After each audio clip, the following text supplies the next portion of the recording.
So we will be looking at the output techniques. When you have successfully dissected the problem, that is, you have hit the inputs properly, you have handled it, and you're processing depending upon your logic or the question being asked. And now the fairly simple part is to, but crucial part is to print the output, and it has to be in the proper format as it is specified in the question.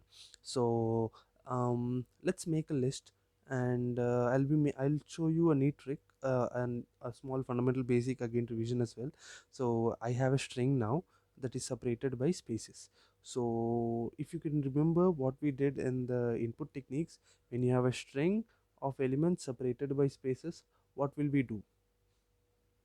Just think for a moment, and try to remember if you're trying to if you're trying to remember it, if you are remembering it correctly or not. And yeah, this is we'll be using split, and split by default is will be operating on the default argument will be that spaces. So the string, wherever space is encountered, until that the contents of that string will be considered as a one element, as a separate individual element, and it will be added to the list. So we have our list of fruits: mango, apple, banana, lemon. I think lemon is a fruit, or is it a vegetable? Probably a fruit. Let's go on. So this one little thing, easy thing, best thing that you would probably using the most, probably be using most of the time, is that print star l. So mango, apple, banana, and lemon. And that is when you use star l, the star is a separator operator, and it'll just separate the individual elements of the list and present it to you. That's what it's doing. You can also specify the separator that has to be used. For example, if tab spaces are needed or more spaces are needed between the elements, you can put slash t. Or if the elements are needed in one at each line, that is a line by line output is needed, instead of slash t, feel free to use slash n, that is a new line character. The one more thing you can use is the join.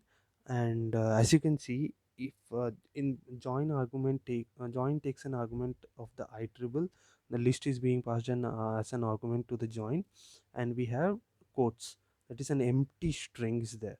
So since there is no that it is an empty string, nothing is being kept between the elements of the list, and it is directly one complete thick mess that doesn't mean anything.